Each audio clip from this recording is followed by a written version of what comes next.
Released in 1994 for the Super Nintendo, the Jetsons, Invasion of the Planet Pirates, is one of those late-era SNES titles that tends to fly under the radar.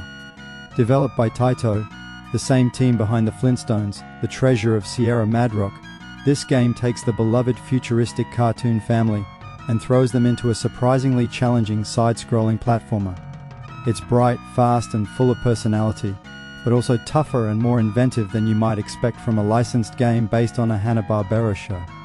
The story is pretty straightforward, fitting for both a Jetsons adventure and a Ninnities platformer. The galaxy is under attack by space pirates, led by the evil Zora, who's stealing resources from different planets. Captain Zoom sends George Jetson himself to save the day, so once again poor George has to do all the work while trying not to get fired. It's a fun, tongue-in-cheek setup that fits perfectly with the cartoon's humor and tone. Gameplay-wise, the Jetsons' Invasion of the Planet Pirates is a clever mix of traditional platforming and puzzle solving. You control George Jetson as he runs, jumps, and uses his main gadget, a vacuum-like weapon called the Pneumo-Osmotic Inducted Trash Transporter, or POITT for short. It's essentially a sci-fi vacuum gun that lets George grab and throw objects, flip switches, and even use enemies as projectiles. This gadget gives the game a unique identity.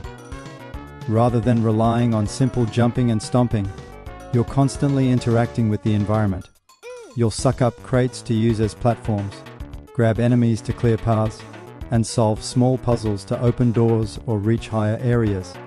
It adds an extra layer of strategy and makes each level feel more dynamic than your average 16-bit platformer. The level design is impressive too.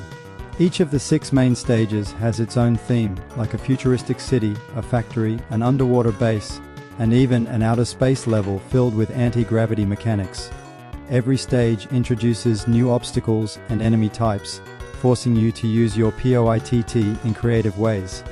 The pacing feels just right, with a good mix of platforming, light puzzle elements, and occasional boss battles that test your reflexes.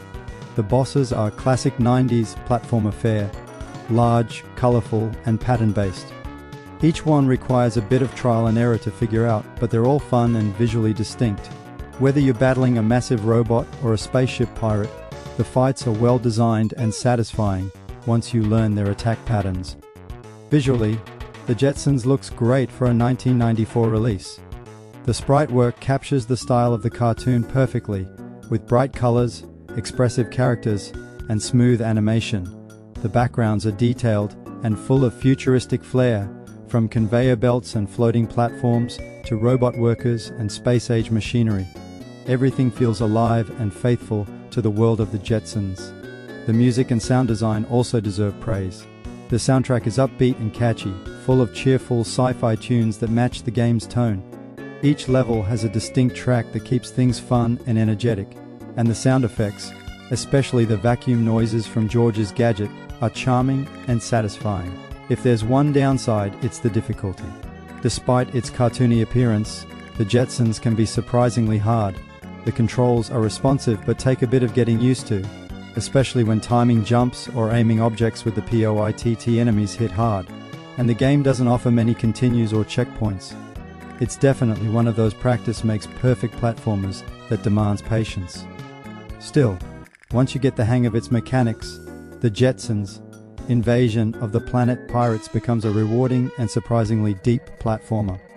It's creative, polished, and full of clever ideas that make it stand out among other licensed games of the era. In the end, the Jetsons' Invasion of the Planet Pirates is a hidden gem on the SNES, a game that combines sharp level design, great visuals, and inventive gameplay with plenty of that 1960s cartoon charm. If you're a fan of challenging platformers or classic TV tie-ins done right, this one is definitely worth adding to your Super Nintendo collection.